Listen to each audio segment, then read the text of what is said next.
that there's people in our past that set an example for the future.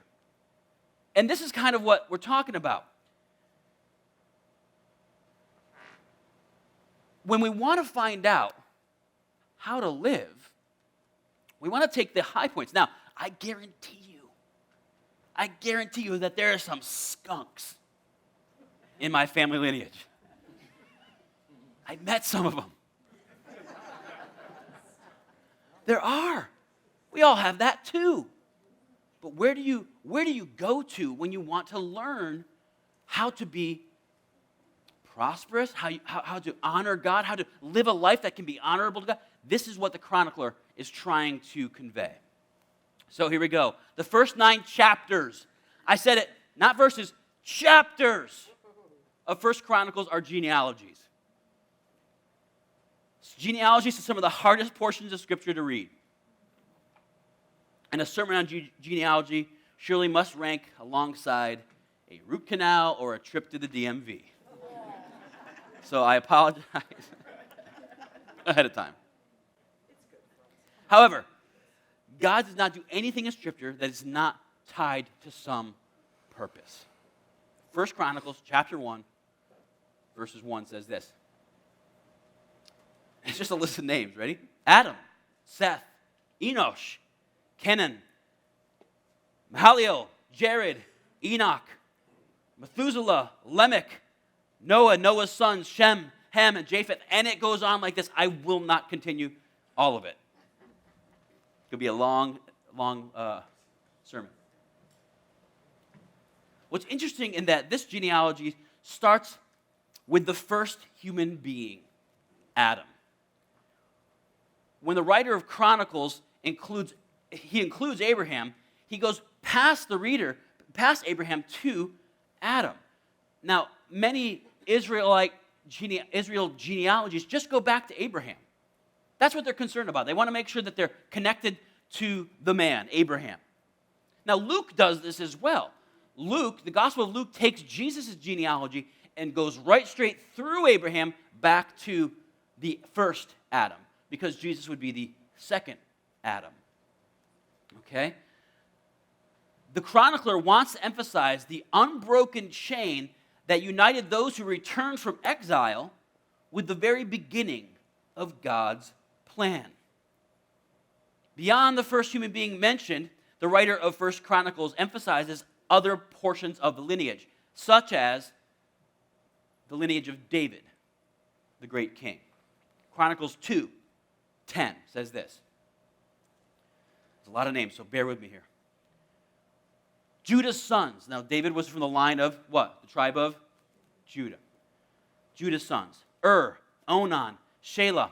Those who were born to him by Beth-shua, the Canaanite woman. Interestingly enough, Canaanite lineage, blood is in the Davidic line of Messiah.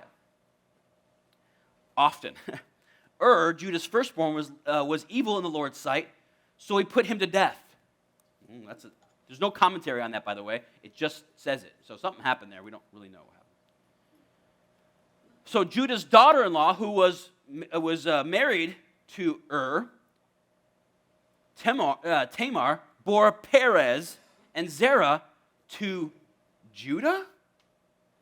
Think about that for a second. That's creepy. Judah had 5 sons in all. So now we go to Perez. Perez's son, Hezron and Hamil. Hezron's sons who were born to him, Jerahmeel, Ram, and Telabiah. Go there.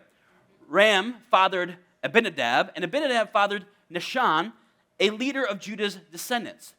Nahshon fathered Salome. Who was Salome's mom? Anybody know? It's not a meat joke, trust me. Do you know who Salome's mom was? Anybody know? Rahab, the prostitute from Jericho.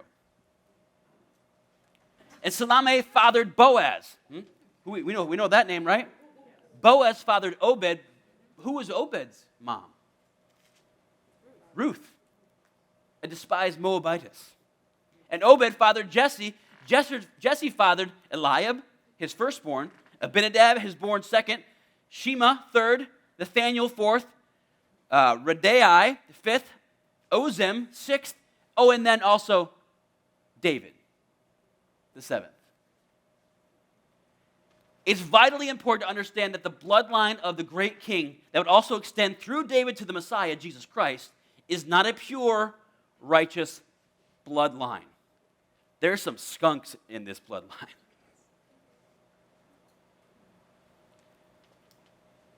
There's some serious problems in this bloodline. Tamar is a pagan who prostitutes herself to her father-in-law in order to carry on the line of her dead husband. So there's multiple problems here. First off, she prostitutes herself.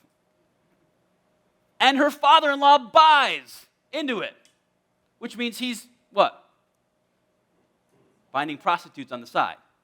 Not a very righteous thing to do. It's weird. But that's in the line of the great king. That's in Jesus' lineage. Rahab is another pagan prostitute. Ruth is a pagan from the detested Moabites. And later, King Solomon is born to Bathsheba. And we all know how messed up that situation is. David kills Bathsheba's husband so that he can claim the child that he had out of wedlock. That child dies, and Solomon is later born to Bathsheba and David, and he becomes the next great king. Why is this important? It's important because we all have family history. Some good and some not so good.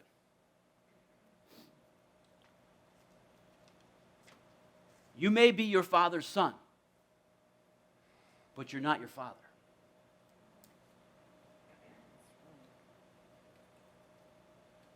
You may be your father's daughter. It doesn't define you. You may have had a miserable ancestry. Maybe you're stuck in this concept of like what some might call generational flaws. Alcoholism is often talked about that way. You are not your parents.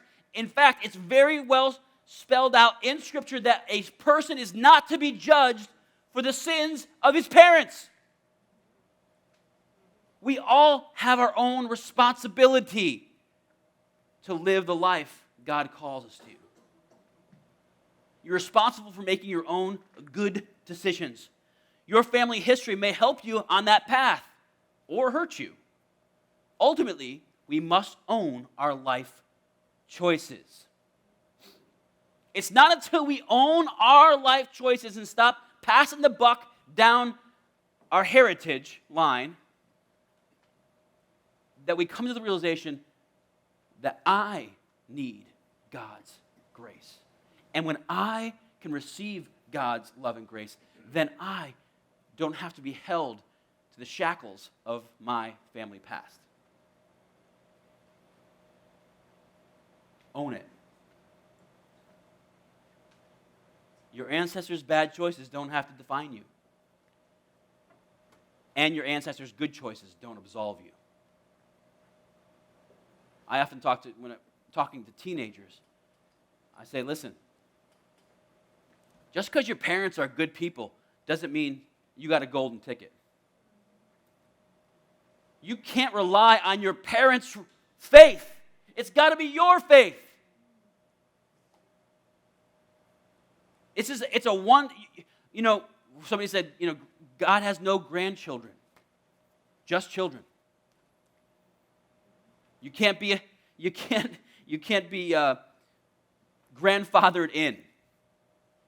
The chronicler emphasizes certain figures in the genealogy as given. For example, the person of Jabez and his prayer. Right in the middle of this long list of genealogies, name after name. I think he was trying to, throw a bone to us a little bit because, wow, It's a lot of names. There's this little tiny story about this guy named Jabez and his prayer.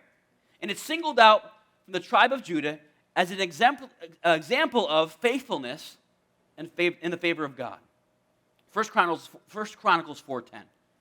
Jabez, this is just in the middle of a bunch of genealogies, Jabez called out to God, the God of Israel, "If only you would bless me, extend my borders, let your hand be with me, and keep me from harm, so that I wouldn't experience pain." And God granted his request. Now, a few years back, everybody knew this verse. I bet 50% or more of people in this room had a little tiny book called The Prayer of Jabez. It became so cultish, it wasn't even funny. It was like, remember the WWJD bracelets? What would Jesus do? The Prayer of Jabez kind of became like that. It was just like, wow, if I just pray this prayer that Jabez prayed, then I can expect the same results as Jabez. Cult. Just calling out, it's cult. But it's interesting to see this particular part of Scripture illuminated to our eyes in the middle of a bunch of genealogies. So we have this reference of this man who, for some reason, I don't know where he was. I don't know. I didn't really dig into what was happening during this time when he was spiked out. But he realized that something was wrong in his life, and he needed to fix his eyes on God. And he prayed a prayer, and God was faithful.